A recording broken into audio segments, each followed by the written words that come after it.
you very much for this opportunity that you are giving. Good afternoon and welcome everyone.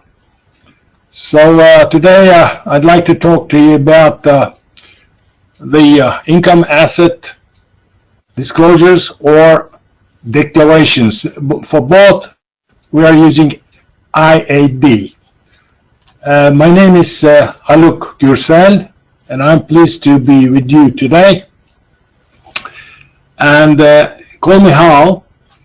I got this nickname when I was in school in the United States in 1970s from the 1968 movie Space Odyssey 2001. Remember that there was a supercomputer there and it was called HAL. So I don't know why in school they call me HAL. It was fitting to my name, so call me HAL. All right. Having said that, let's go on the subject. You all hear me, by the way, at the moment?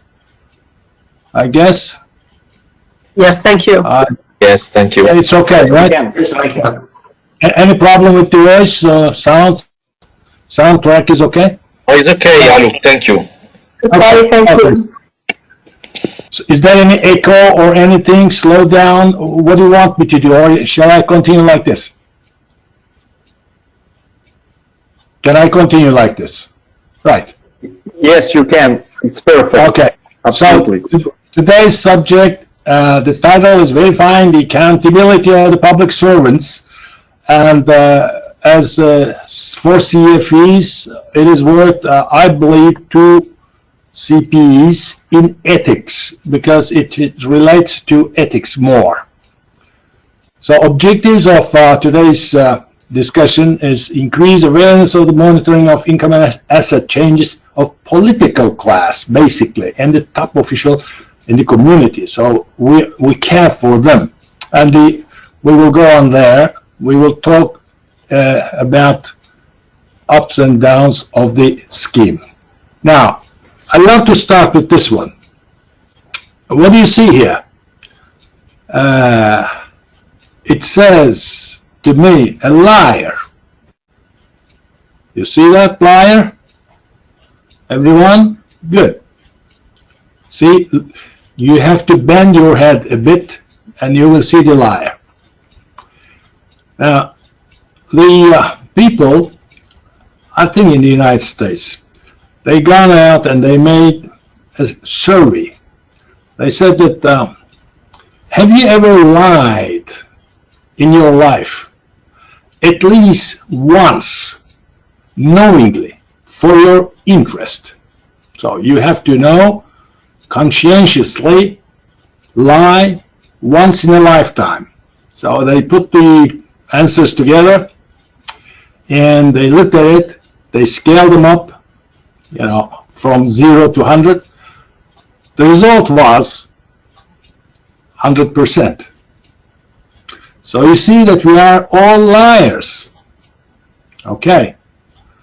A liar, so you have to admit that you are a liar. A liar, so a deceptive act means fraud.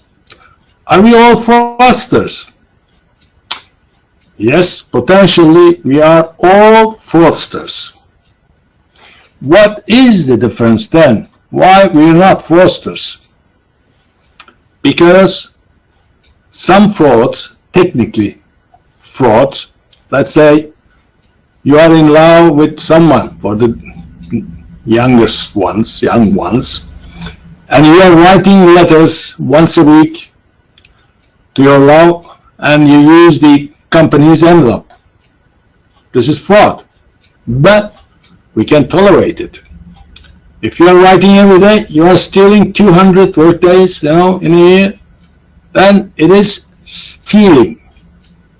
So the difference between fraud and acts, fraudulent acts, is the society's tolerance level. So that if society cannot tolerate, you are punishable. And good old Roman law says, I put it here, as we are addressing to Rome, nobody can be held responsible for any act committed which was declared as crime before the same act committed. There is a rule which has nothing to do with our subject, but sometimes there are retroactive laws that says these are exceptions, but normally all frauds has to be regulated beforehand. Let's go on very briefly. What is fraud? Fraud is deceit, concealment, or violation of fraud, trust. I'd like to take this a little bit quick. This is for our guests, basically, because all CFEs know about that. Then, every fraud has 4 material elements in it. Material false statement is the first one. Knowledge that the statement was false is the second one. Reliance on the statement by a victim, the third one, and there should be a loss, a damage. And today, the fraud is explained by fraud triangle, what we call. Fraud triangle consists of opportunity, pressure, and rationalization. Every opportunity coupled with pressure led to rationalization is up to create a fraud. What does that mean? If you give a lot of opportunities, people will feel at certain level under pressure and will say that let's do it. Here's a story for you. Abraham Lincoln, President of America, United States of America, one day receives a woman, nice lady, comes in, and then the door's closed, you know, White House or Oval Office, I guess, and then she's telling whatever the problem she has, and in about 10 minutes, 15 minutes later, there is a noise, and the voice sound is accelerating. Oh yeah, well, yeah, and then suddenly the door opens, and the president shows the way to the lady. Lady says, "Thank you, Mr. President. Thank you," and then goes. Nobody is asking anything because there must be something wrong. But nobody can ask, and then a couple of days later, one of the advisors says, "Mr. President, what was that?" And Abraham Lincoln says that, you know, everyone has a price. And the worst thing that this woman was approaching to my price, that's why I had to kick her out. So every opportunity, if sufficiently clear and high, coupled with pressure, will offer a good fraud opportunity. This is what we would like to remind everyone. Now, we examine this fraud. Fraud is more American word than European. In Europe, corruption and fraud, most of the time, used interchangeably. But the correct one is this one. I gave this to you in, I prepared, I think, 80 pages, something like this. It will be distributed for those who would like to see it, that how it has formed like this. Fraud tree consists of 3 main acts: corruption, asset misappropriation, and financial statement fraud. I'm giving you asset misappropriation in a separate table so that you will see this when you ask for the booklet, I would say, 85 page, and the financial statement. Let's concentrate on corruption. Corruption has 4 major acts. One is conflict of interest, the other one is bribery, illegal gratuities, and economic extortion. Economic extortion, then you go and ask, if you don't give me, I won't do it. Illegal gratuities, these are leading to bribery, advance payments, things like that, appreciations, false appreciations, surely. So forget about those two because they are very long explanation there. I would like to talk about conflicts of interest and a little bit of bribery. Bribery, everyone knows how it goes, and there are three types that we categorized, as you see. Let's go on the corruption in general. What we say. Transparency International, which is located in the Germany, I believe still they are in Germany, defines corruption as the abuse of entrusted power for private gain. So we have to analyze this one. I'm not going to do that one because everyone knows about this, and when you read it, you can get the specifics of that. But there is something important in Transparency International definition. Transparency, which is coupled with integrity, leads to accountability. So accountability is equal to integrity and transparency.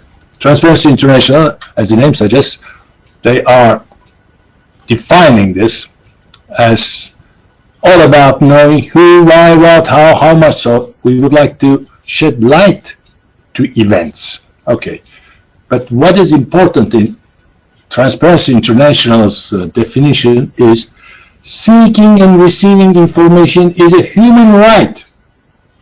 This is a very important, very bold statement.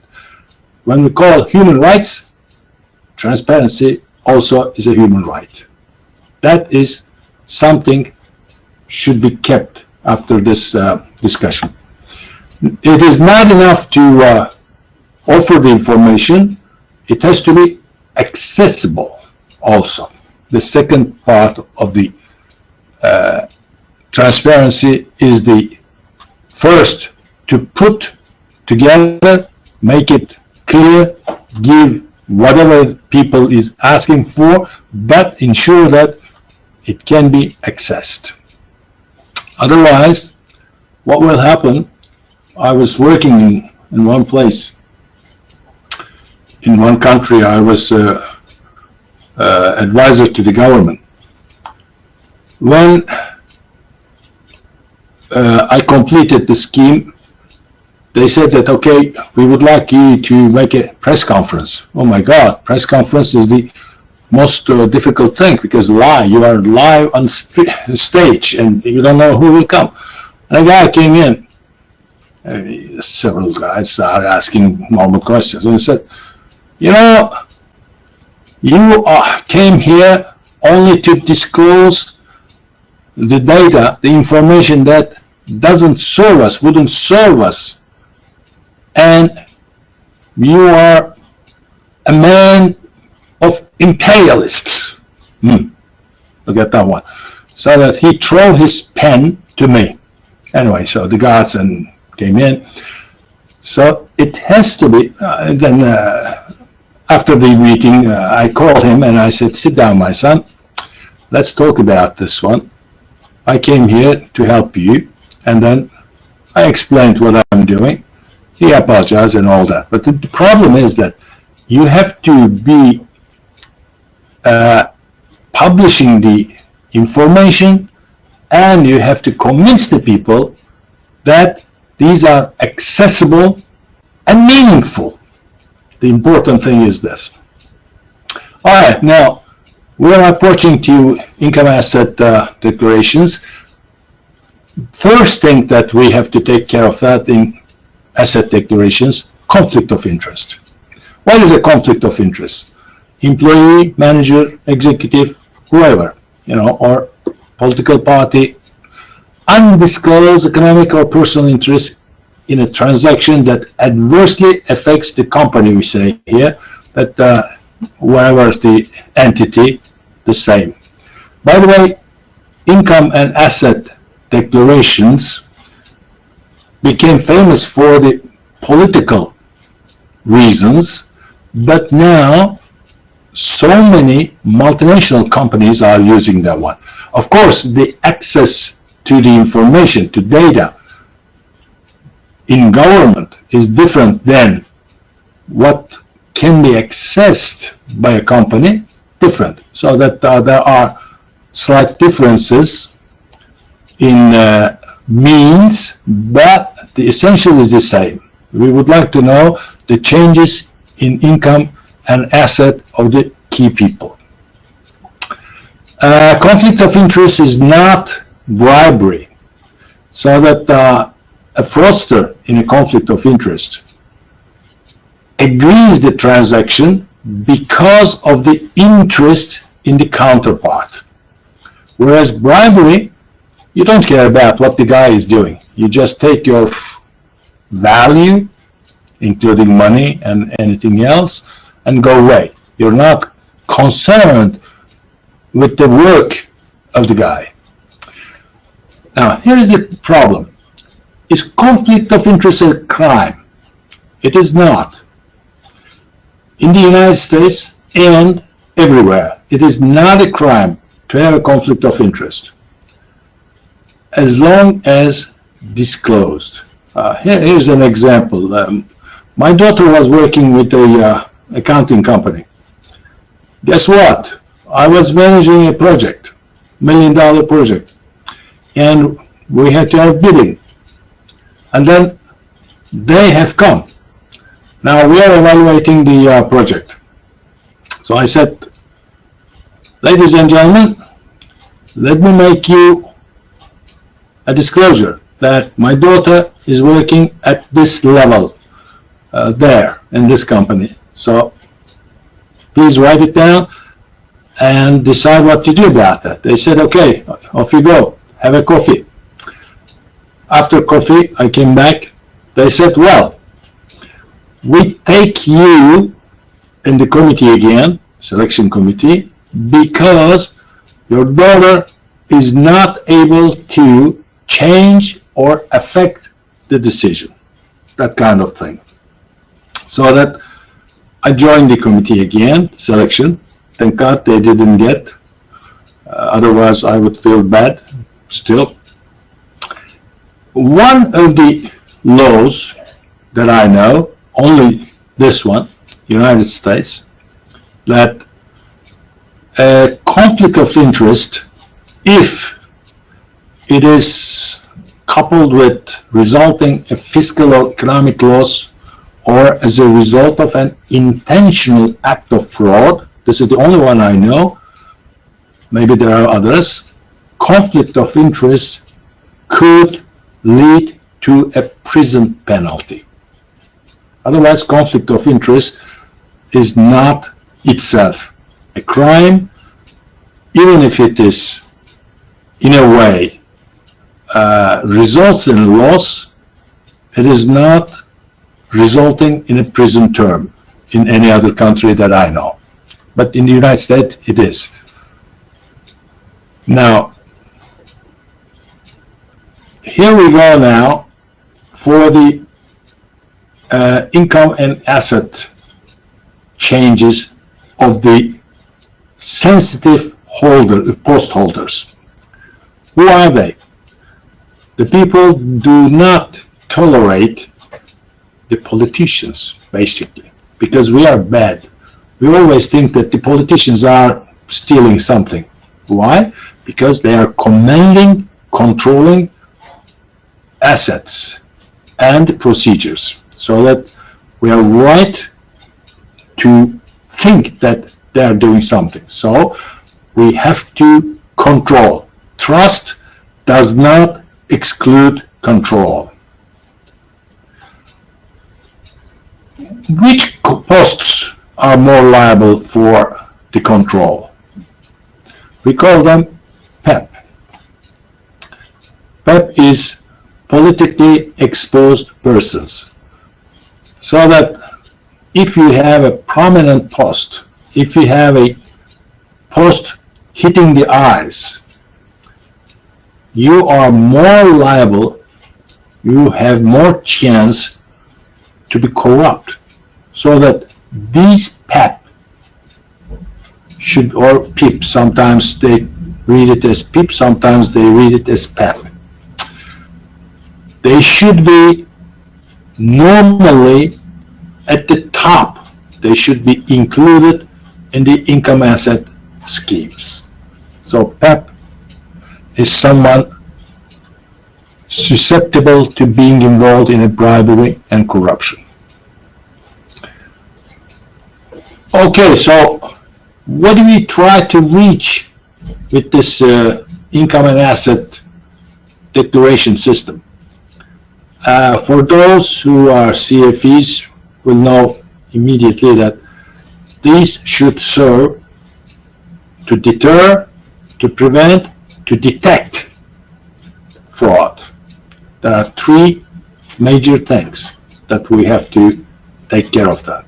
Deterring, preventing, detecting. Once you make a declaration, you are afraid of a little bit to do something which is not acceptable. So it is a prevention also, because we have a tool. Even we can detect some fraud. Don't tell me that the people are smart enough that they're not going to give you any hint on the declaration. Yes, they do. In many countries, people are so stupid that they are telling you what they did, what they do, what they did. So we have to be very careful when we look at it. Towards the end, I will talk about that one, especially if there are questions, then I can open up these kind of things. One of the basic discussions about the income asset declarations is public interest or private interest should prevail. There were some discussions in Germany, for example, for that one. The Germans were saying that, well, we don't need IADs because the people are not coming to political scene. They don't want to be politicians because everything that they have acquired before come to political scene will be disclosed as a part of this declaration. Up and down, the discussions and the court decision, High Court decided on that. They said that public interest should prevail to private interest. And also World Bank, one of the champions of the IADs, you can see this, I gave you also some 3,000 page of reading. You can select, of course, you don't have to read all of them. You will see that World Bank is one of the champions of this IADs. Now, the public interest seen as more legitimate than the private. So, this system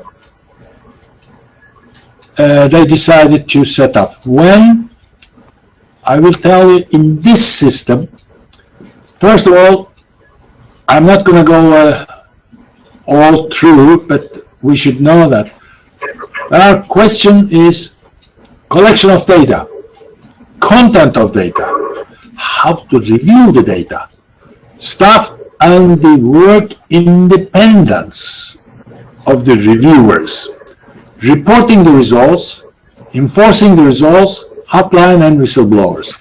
Let me tell you something about the independence. Especially the independence is very important.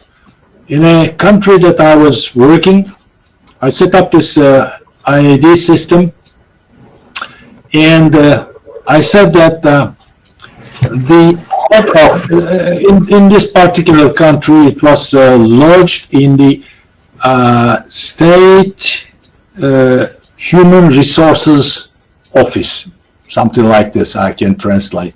State office of HR, state HR office, so that the head is reporting that I have collected, I looked at it, I did it, I did that one.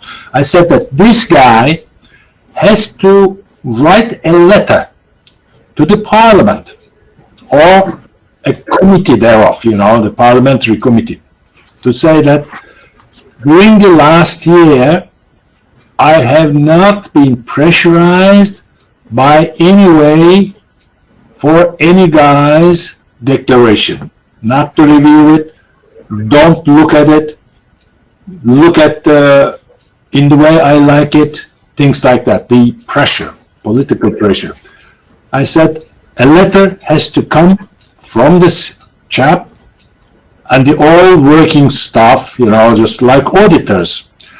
They have to be independent under the president, of course, whoever is their director, has to be independent, and it was refused. They said that we cannot give such a letter to the parliament, especially, let's say, if we would like to choose to review a party leader. So how can be independent? And I said, if you cannot be independent, so it's not worth it, whole exercise. But it is not agreed to. Now, let's look at how it has come. You will understand now why I'm talking this way. United Kingdom, first, Prevention of Corruption Act 1889. Then they said, well, prevention of corruption does not include the parliament members, PMs. And until 1969, still, there was no need, because we trust their honor and self-restraint. In 1974, they said, no, we have to write down, and that was a victory for the parliament, for the people who are advocating that one. They said, well, we will prepare a register. So there's a register for the PMs. In the United States, there were, prior to Second World War, there were noise that some people, high-level people, getting rich in illegal ways, but that didn't come to anything. Only in 1965, Lyndon Johnson, president, federal officials disclosed information of their private finances to the public authorities. After the Watergate, and in 1978, Ethics in Government Act, this is the most important one, still in force, which brings the prison term, this act, Ethics in Government Act, has been agreed to. Then Inter-American Convention Against Corruption in 1996, little bit documents of public officials' declarations were little bit legalized, written down. African Union, which is most of the corruption taking place even today, in 2003, require all or designated public officials to declare their assets at the time of assumption of duty, during, and after the term of office in the public service. So we would like to see the changes, how the changes are coming through. Europe came late, 1980s they started, and I put here 1982, Italian MPs, members of parliament, obliged to disclose their additional income and property status. I think there must be an amendment to that one later on, I believe. I remember something, but I couldn't locate it, that high-level officials also joined to, not only members of parliament, high-level officials also joined to disclosure requirements. Today, the disclosure requirements worldwide are managed by the United Nations Convention Against Corruption, which is agreed to 2003. This is called UNCAC for short. But it says, establishing policies requiring officials to reveal to appropriate authorities their outside activities, employment, investment, assets, substantial gifts and benefits. But it says, consider this. So it's a soft standard and there's no obligation. This is why the income asset declaration schemes are not so powerful in some countries. They say that UNCAC does not require us to do something hard and penalize and to obey the UNCAC rules. It is a soft standard. Now, how we can design a system. Now I have to jump on that one because I see now time is running. Purpose of system should be considered, resource requirements should be considered, and country context should be considered. All these three are explained in my PDF that I'm giving you in 85 pages, so that you should browse through this one now, and if you are curious about what these are, the details, you can look at the PDF version. Basically, this system is a, again, CFEs will know about that one, fraud risk assessment. It's not audit risk assessment. It's a fraud risk assessment for the auditors. I'm saying that one. I'm also auditor. That fraud risk assessment basically is a list of scenarios. We prepare some scenarios. What could happen? In which jurisdiction? In which environment? So we do that one. We look for these scenarios so that we are defining this. We are not looking for something that we don't know. We are imagining, preparing the scenario. So the preparation of such a system, IAD scheme, is a fraud risk assessment like assessment it requires. So that you do that one, and at the end I will tell you that it should be evaluated after the application, not before. Before we think that, yeah, country requires, for example, here's an example. In some countries, number plates of cars is a public knowledge. You know, you can look at the database. In some countries, the cars, the number plates are hidden. The owners are hidden. So in a country that I was working, I said, well, we can work on the declarations, because the declarations, it is not what is included in the declaration. What is not included is the more important. So we can work on that. They said, yeah, we don't have the access to number plates. Who belongs to this car? I said, all right. For example, we have to be creative. I tried to be creative. I said, okay, look at that one. You are giving the tickets, parking tickets or whatever, the red light tickets and all that, to some people which are listed here as declarant, you know, subject to declaration. So at the same time, you are asking, whose car is this? If the car is not the same guy, belongs to the same guy, property, so that you take them up, it might show that the guy fraudulently bought a car, registered to this, I don't know, to a cousin, and then using it. So that basically owning the car, but not showing this as it is.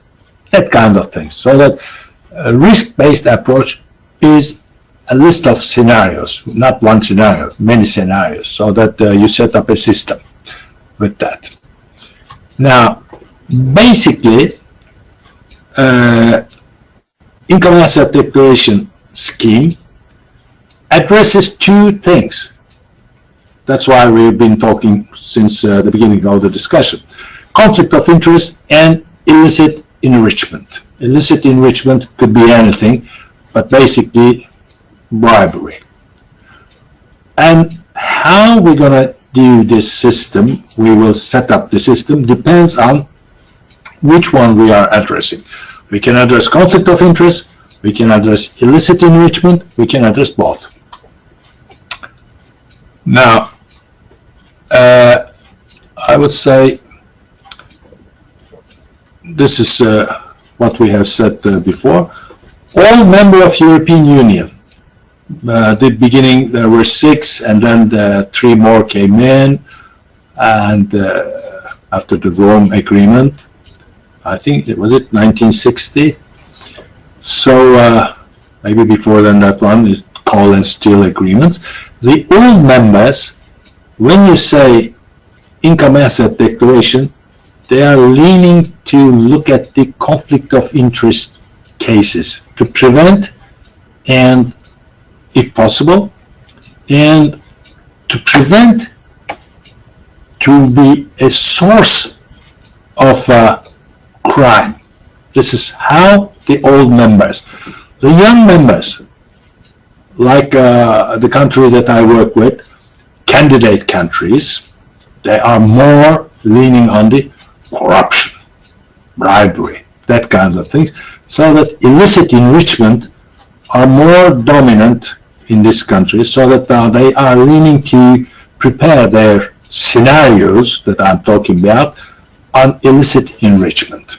But the old ones more on conflict of interest cases. Now, how do we do that one? Okay, now we wrote the scenarios. What are we going to do? We have to put it down somewhere. It could be a law, another law, separate independent law, civil law, and could be placed in an existing law. It depends on what you have in your jurisdiction, in your environment, but that has to be done. Somehow it has to be written in good old Roman law.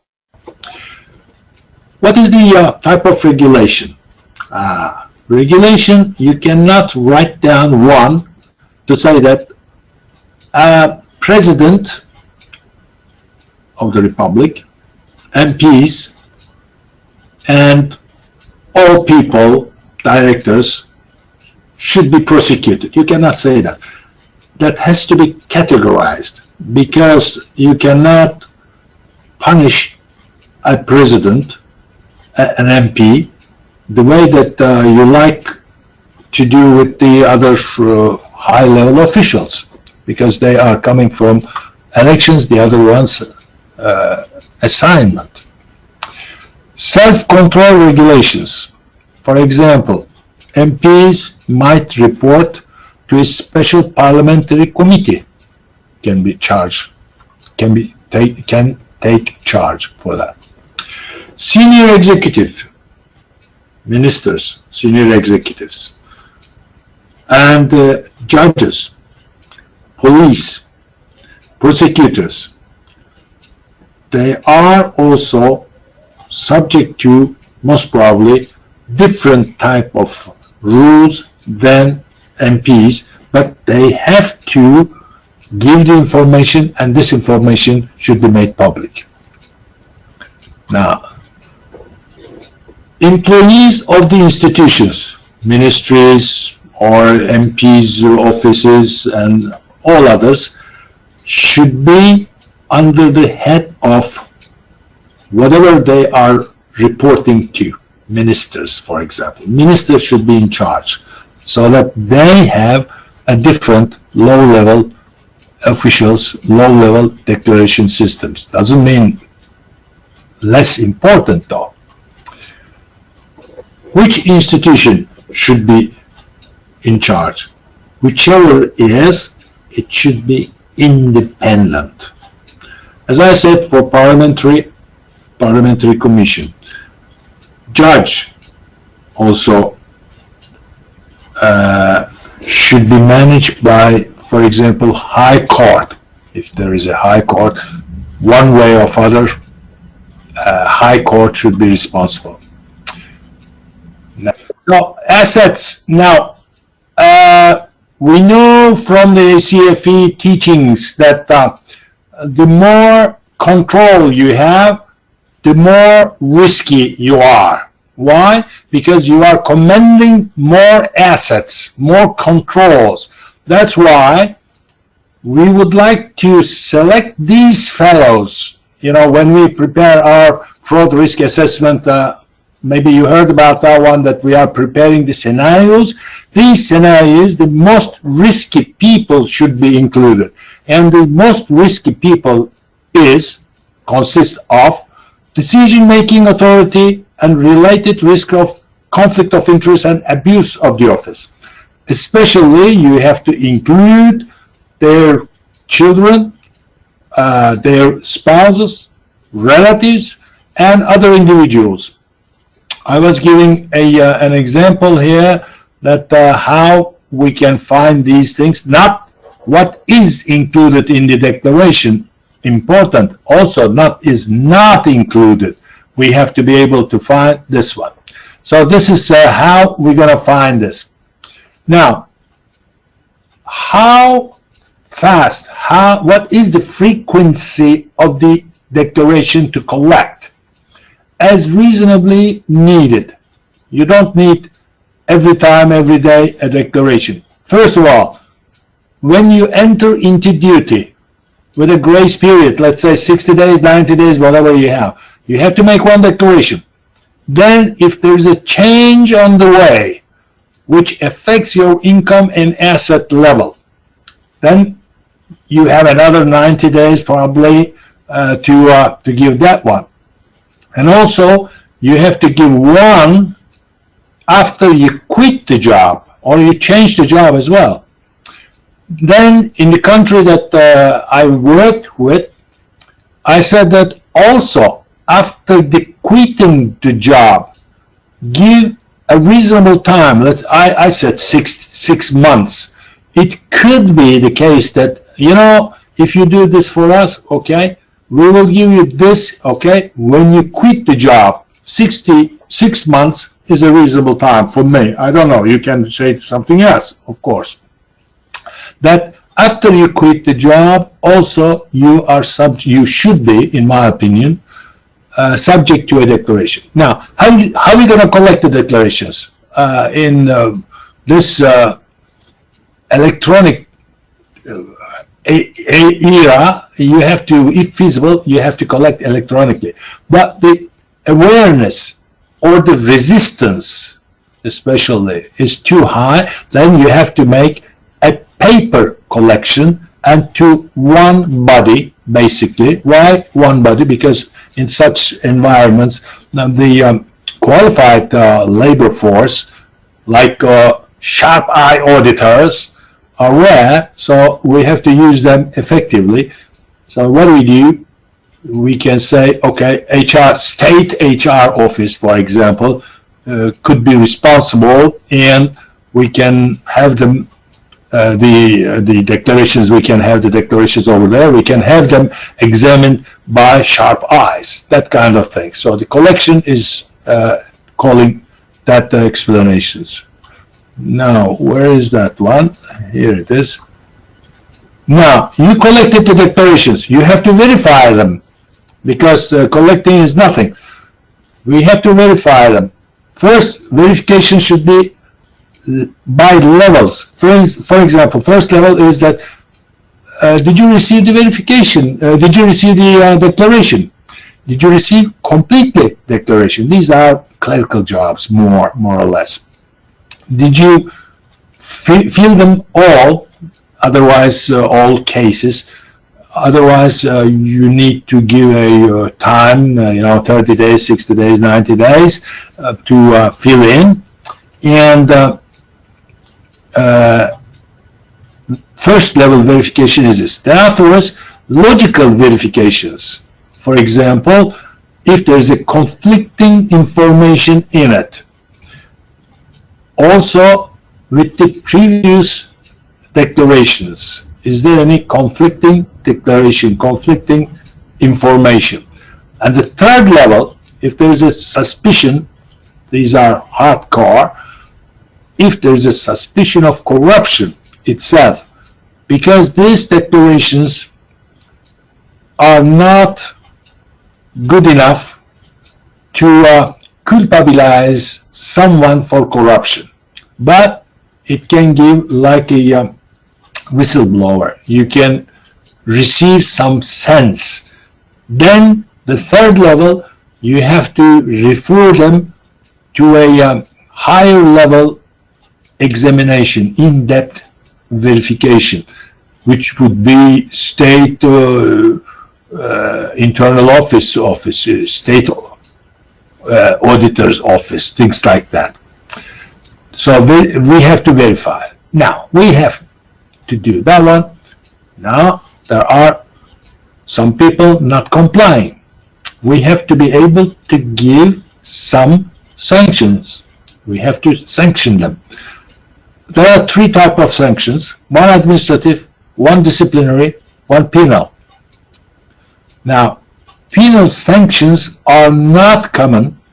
That the following slide, as you have seen already, are not common in such systems. But the administrative and disciplinary measures are very good. For example, you cut after the allowance of completion and still not complying, still not giving, or doing this, doing that, and then there are ups and downs, the findings, especially in the conflict of interest findings.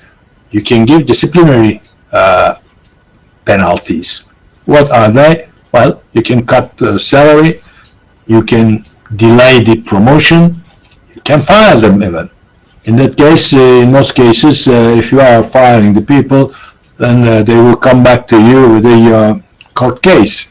So you have to be ready for all these things. But sanctions has to follow to ensure the credibility of the system. As I said, criminal sanctions are not common. And now, disclosure. Now, we done our job, we collected, evaluated, we found something, we punished the people, we referred to higher bodies. Now, we have to give this information, we have to make this information public. There, at the beginning, as I said, the question of public disclosure and protection of privacy. This is a very, very fine line. In some countries, there are lots of things hidden and belong to, as information, belong to government. For example, bank accounts. In many countries, even some cases, there are some countries, even the governments may not have the access to bank accounts. So how come you just go out and say that here is the disclosure that I have received from this guy, he has 5,000 euros, but previous declaration he had 0 euros in his patrimoine, or whatever it is you call it, is in assets. So this is a very, very delicate issue. But you still have to give right information to the right people. Otherwise, there would be some others replacing you for the lack of access to right information. Who are they? First, journalists, and the second one is NGOs. So they will fill the gap, they will come up with the whatever they hear, in some cases also misleading, so you have to disclose the correct data. Strong reasons exist for disclosing full declaration page of the MPs and the political parties. For the public officials, you can go a little bit choosy. You don't have to explain, you don't have to give the copy of declaration, but you may go to say, this is this, this is this, there is a change in this group 35%, or there is a change in this group at the level of inflation, things like that. You don't have to give by name, otherwise it will cause a confusion in the people. So this is not an easy task, what I would like to say. Then we go to the last part that I would like to talk about, and for the rest you can go for the PDF. There are much more information there. We have thought, we imagined a set of scenarios. Then are we right? We don't know. So you have to periodically review your system to evaluate for its effectiveness. whether the compliance level was good, whether the number of legal proceedings coming out of this satisfactory, a number of requests to access the declarations by the public. How much? Nobody cares about that. So why the hell you are spending public money over that? Or you're doing maybe something wrong. Maybe you're doing something completely useless, not the things that people would like to know. This type of things, we have to review our system, whether we have prepared a good system or not. This is very, very important every year, if not every other year, like a audit program. We have to review for the needs and effectiveness. I think I would like to stop here. If you have a question, otherwise I want you go, if you like, to larger version. Also, I prepared for you a further reading list if you are curious about that. If you are working with the government, surely you will be able to contribute. But if you're not, large companies, especially multinational companies, are doing things like that, very similar, but they don't have the same access as governments to the data and information. So it has to be modified in what you will ask and what you will verify. You can ask the same things, how much you earn, how much you're accumulating out of this. You can ask this one, but the problem with that one, you may not be able to verify what you receive. So you have to take into consideration that your level of verification, your capability of verification is less than a government. That kind of things, but otherwise it is valid for private sector as well. So I would like to thank you here if you hear me. I say I close this one. Thank you. Yeah. Thank you, Haluk. Thank you. Is it good enough this time? Was it? Perfect. It was perfect. Thank you very much. Thank you. Thank you. I'm sorry that I was not able to talk. I'm too talkative anyway. On the details, I may miss when I go bird view of whole system. I may miss some details that you might like to know more about it. So I'm not sure about that one, but I'm ready as much as I can if you have. Right. No, you have done a perfect job. We really thank you also because the subject is a sensitive subject. We really appreciate your point of view. I mean, also you provide us with some comments, and we saw that they are based on your personal experience. So, oh yeah, it's really appreciated.